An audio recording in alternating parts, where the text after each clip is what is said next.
They called it a celebration, but it felt more like a funeral in disguise. My mother had insisted we host it at my house, on Elmsbury Lane, just outside Richmond, Virginia.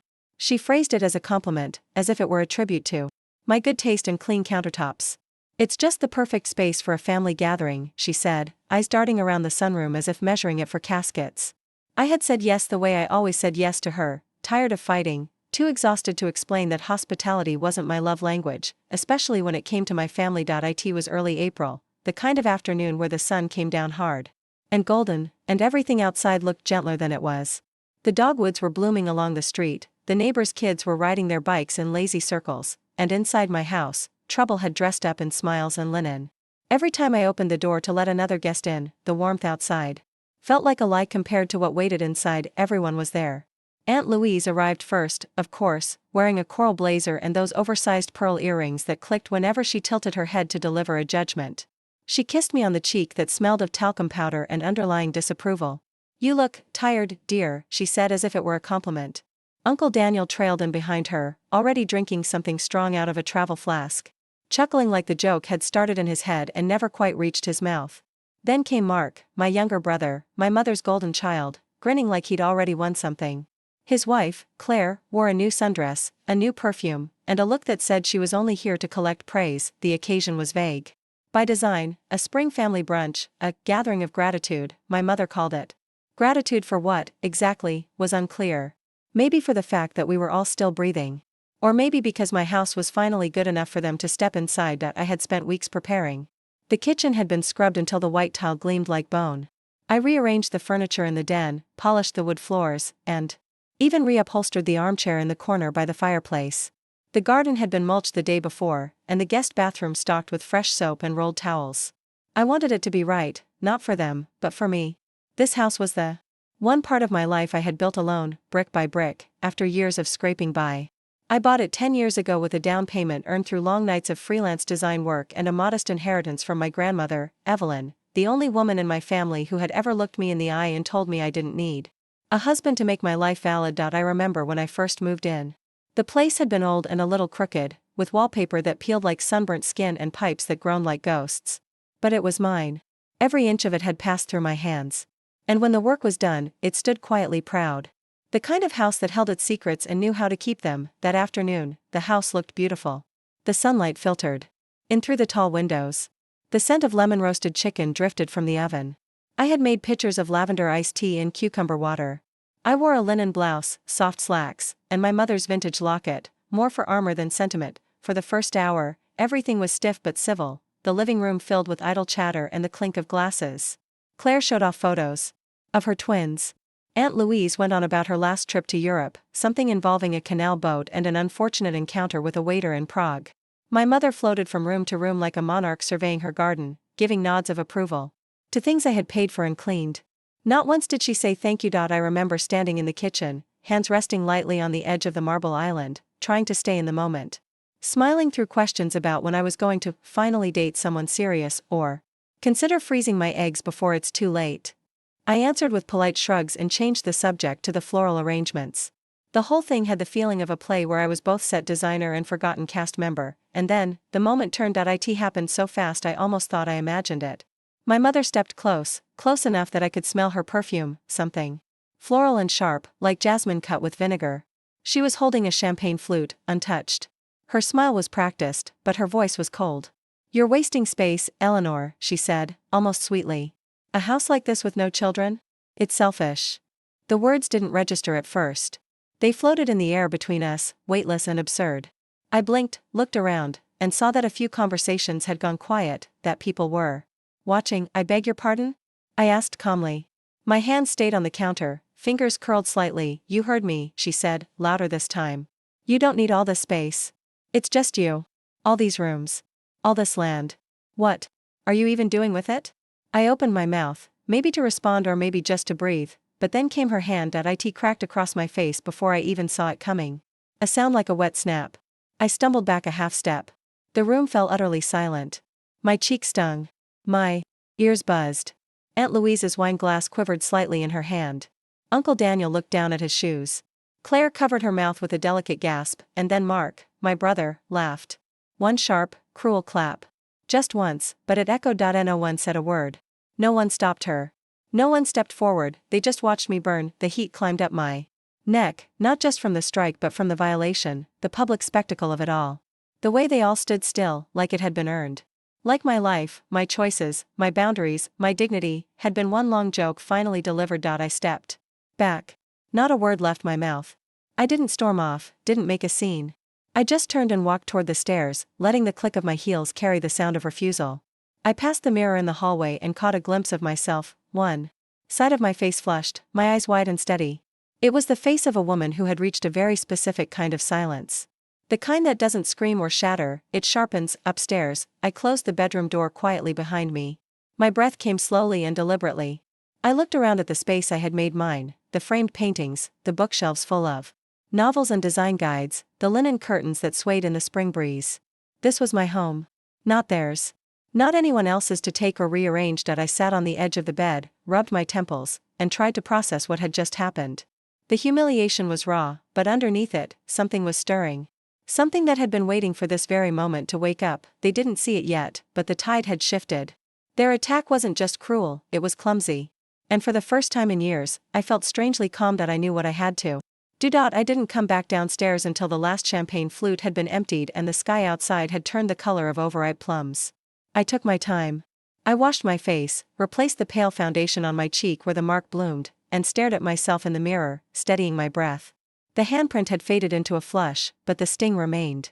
I could feel it humming beneath my skin like an old injury retracing its shape. When I finally returned, the party had settled into that dull second phase where people loosen their belts and drop their masks. The kids were in the backyard, throwing half-deflated beach balls into the flower beds. A few relatives had migrated toward the TV in the den. The kitchen, though, still throbbed with tension, like the walls remembered what happened there just hours ago. That was when the tone shifted. My mother, seated at the breakfast nook like a queen at court, folded her hands and looked directly at me. "Eleanor," she said, loud enough to pull me back into the orbit of the conversation. "We've been talking while you were upstairs. You know, about options." Options. That word. As if my life were a menu they had decided to reprint. "What kind of options?"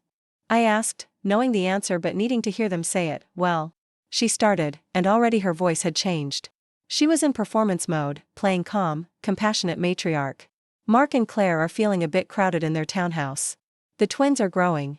It's no secret they could use more space. And," I kept my tone flat. I wanted her to feel how thin the ice was beneath her. "And you have this lovely house," Aunt Louise chimed in, with a sip of her wine. "Too much house for one person. You've done so well for yourself, darling, but doesn't it feel a little much?" "Claire and I were thinking," Mark said, leaning back in his chair like he was auditioning for a commercial about confidence. "If you're open to it, we could buy the house. We'll take care of it. Keep it in the family. Maybe you could get a condo in DC, closer to work, more convenient. You always say you hate mowing the lawn." Claire still hadn't said a word, but her eyes were scanning the room, pausing on the fireplace, the built-in bookshelves, the double doors that opened to the garden. I could practically hear the redesigns clicking into place behind her eyelids. "You're all serious," I said, blinking slowly. It wasn't a question. It was a test. "Of course we are," my mother said, with that edge of condescension she always used when she thought I was being slow. "You've always been practical, Eleanor. And generous. Think of what this would mean for the kids." There it was. The holy invocation of children. The unspoken creed that justified anything. "You're asking me to give up my home," I said, not raising my voice, but making sure each word landed like a nail into wood. "No one's asking you to give it up," Mark said quickly. "We're offering to buy it. You'd get something in return. It's not like we expect it for free." But they did. They did. And we all knew it. I stood there, feeling the trap around me. What looked like a casual conversation had been rehearsed. My absence upstairs had given them time to confer, to plan how they'd frame this as reasonable, as inevitable. In their eyes, I had no use for a home like this, not because I couldn't afford it, not because I didn't care for it, but because I didn't fill it with what they deemed acceptable. Children. Husbands. Noise. Their version of meaning. I felt my hands clench at my sides, but I said nothing. There was power in silence, in not giving them the argument they wanted. Claire finally looked at me directly, perhaps realizing that I wasn't going to nod and offer them tea. "It just makes sense," she said gently, as if we were on the same team. "You've always been so independent, Eleanor. So forward-thinking. But this house? It's like a child holding on to a toy they've outgrown. Maybe it's time to let it go." Her words hit me harder than she probably intended, maybe because I knew she believed them. In her mind, I was just being difficult.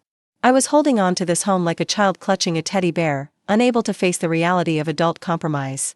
It was insulting in its simplicity. I didn't respond. I turned, walked to the hallway, and began clearing the dishes from the sideboard. If they noticed the tremor in my fingers, no one mentioned it. I heard a few murmurs behind me. Mark laughed. Softly. Someone coughing. My mother was whispering something about how I was always so dramatic. By the time the last guest left, Uncle Daniel, who patted my shoulder like he was offering condolences, I was empty inside. They had taken their shots, revealed their hands, and expected me to fall in line. I didn't cry. I didn't scream. I simply locked the door behind them and walked to my study. The lights were still on. The air was still warm. I sat down at my desk and unlocked the drawer I hadn't opened in years. Inside were the ghosts of my trust. Folders labeled in clean handwriting, a habit I had picked up from years in design. Receipts. Bank statements. Letters. Emails printed out and annotated. I wasn't a hoarder. I was a survivor. And I had known, long ago, that if anything ever happened, when it happened, I would need proof. There was a letter where my mother had asked me to reallocate part of the inheritance I received from Grandma Evelyn. I had given her $20,000 for what she claimed were structural repairs to their house in Charlottesville. No repairs were ever made. I found out later that she used the money to cover Mark's business debt. There was the signed document, my signature forged, unmistakably so, used to co-sign a personal loan for Mark during the recession. I only discovered it when a collections agency called me, confused why I hadn't made the last 2 payments. I covered them, of course. Quietly. Because, family. There were emails from Claire asking for branding advice for her boutique's launch. I had given her over 60 hours of free design work. When I later asked her to credit me publicly, she said it was better if her brand looked fully organic. I swallowed that insult too. I stared at the pile of evidence. It looked so small, and yet it was everything. Years of small betrayals. Emotional manipulation cloaked in family duty. I had been the safe one. The helper. The one who never made waves. But today changed everything. The strike to my face had been a signal, not of power, but of desperation. They thought I was weak enough to take it. That was their mistake. I pulled out my phone and sent a message to Ruth. Hey. Do you still work with that firm in New York that handles estate and family disputes? I need to talk. Urgently. Ruth was my college roommate at Parsons. She had gone into legal strategy and had once helped a friend escape a fraudulent business partnership. We hadn't spoken much recently, but I knew she was sharp, thorough, and fiercely loyal once she took your side. As I waited for her reply, I began making a list. Not just of what they'd done, but what they still believed they could do. They saw me as unanchored, unclaimed. A woman without children, without a husband, therefore without a place, but they had underestimated something fundamental. This house wasn't just a roof and walls. It was a boundary I had built to protect myself. And they had crossed it. Ruth called the next morning. Her voice, calm and clipped, asked me to send everything I had. She didn't gasp. She didn't say, "Oh my God." She said, "I've seen worse. We'll handle it." That was the moment it all crystallized. The celebration had been a test, a gauntlet disguised as brunch. And now, it was over. They wanted my home because they assumed I didn't know how to fight. They were about to find out how wrong they were. Ruth called me back within 12 hours of my first message. She didn't ask small talk questions. She simply said, "Send me everything you have. I'll put the right people on it. And Eleanor, don't talk to anyone in your family until we've mapped this out." It was a Wednesday morning when I scanned the contents of that old study drawer, documents, letters, screenshots, dated checks, and that forged signature on the loan that still made my stomach twist, and uploaded them into a secure folder she sent.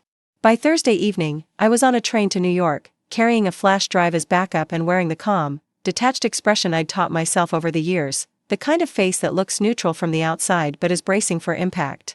Inside. We met in a quiet corner of a cafe in Soho, one of those spaces where the walls were lined with exposed brick and the coffee came in minimalist ceramic cups.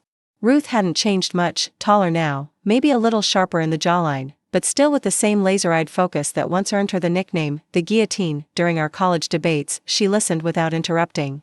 I told her everything, about the brunch, the slap, the ambush, and how they turned my own home into a negotiation table. When I finished, she leaned back, laced her fingers, and gave me a long, appraising look. "It's time to burn the foundation, Elle." She said. That one sentence released something in me. Like I had been holding a breath for a decade and finally let it out. Over the next few weeks, Ruth assembled a team of legal advisors and financial investigators. She coordinated everything from her firm in London but checked in with me every other day. I gave them access to my bank records, emails, scanned family letters, and tax filings. It was slow, meticulous work, the kind that made your spine ache and your chest tighten. But it gave me back something that had been stolen from me for years: clarity. The lawsuits were filed in June. There were 3 in total. One against Mark, for fraud, forgery, and misuse of funds tied to the forged loan document. One against my parents, citing financial coercion, elder inheritance misappropriation, and property pressure bordering on extortion.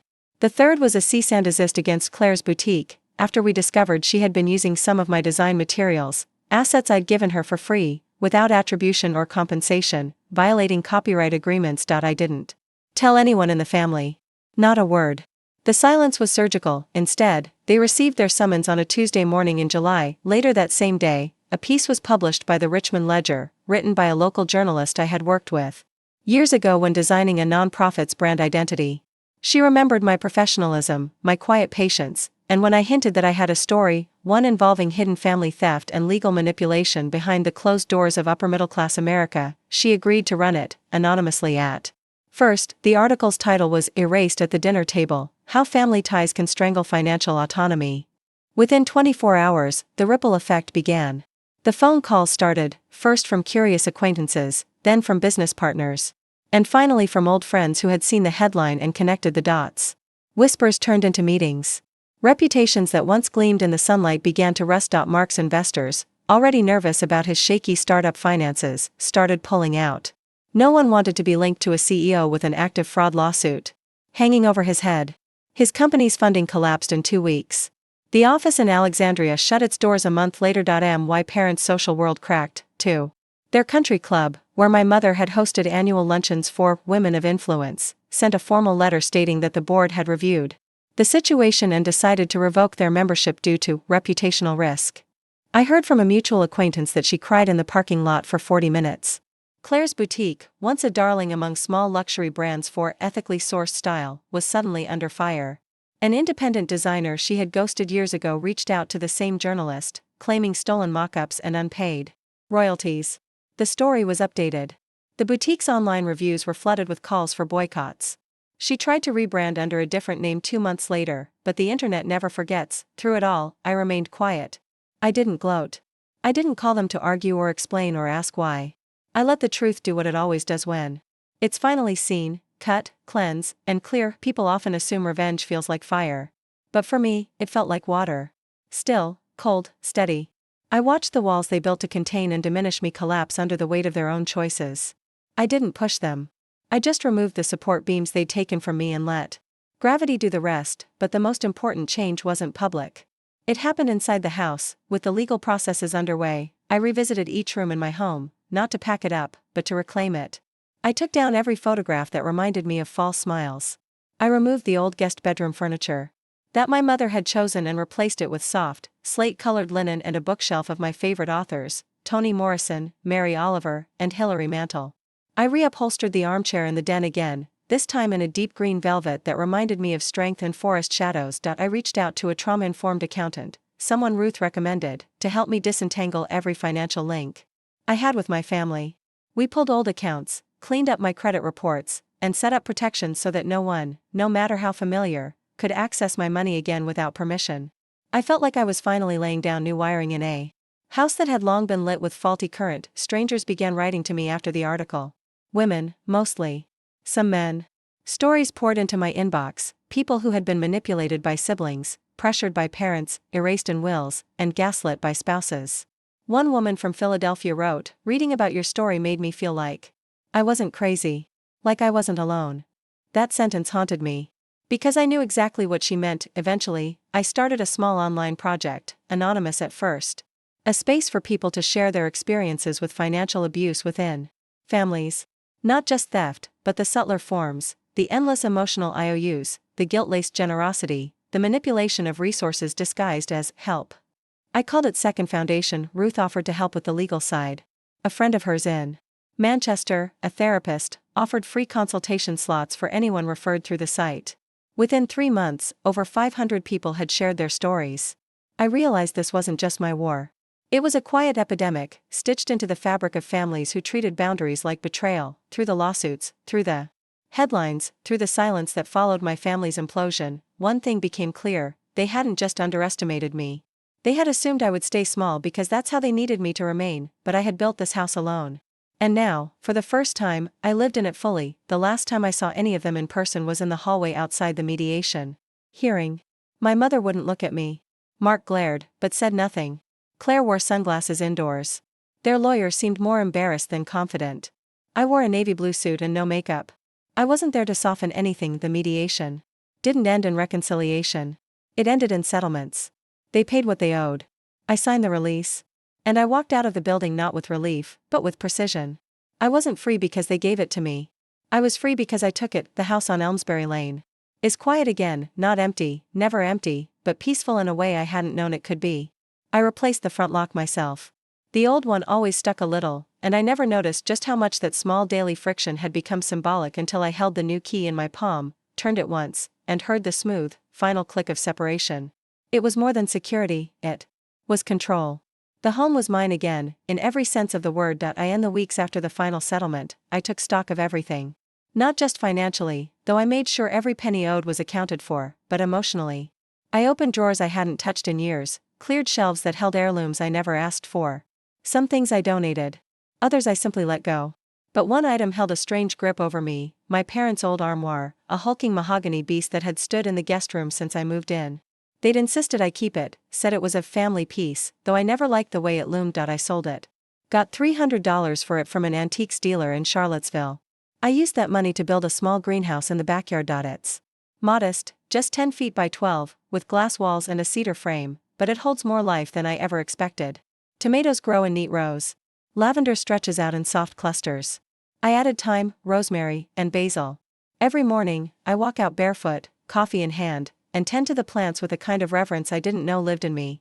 These things grow because I care for them. Because I chose them. Because I make space for their roots. People come by, sometimes friends, neighbors, strangers who reached out after the article ran. Women, mostly.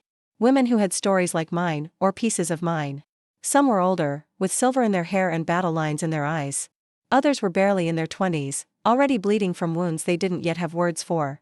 They came to sit, to talk, to drink tea in the sunroom with the tall windows and the soft yellow curtains. We never called it therapy.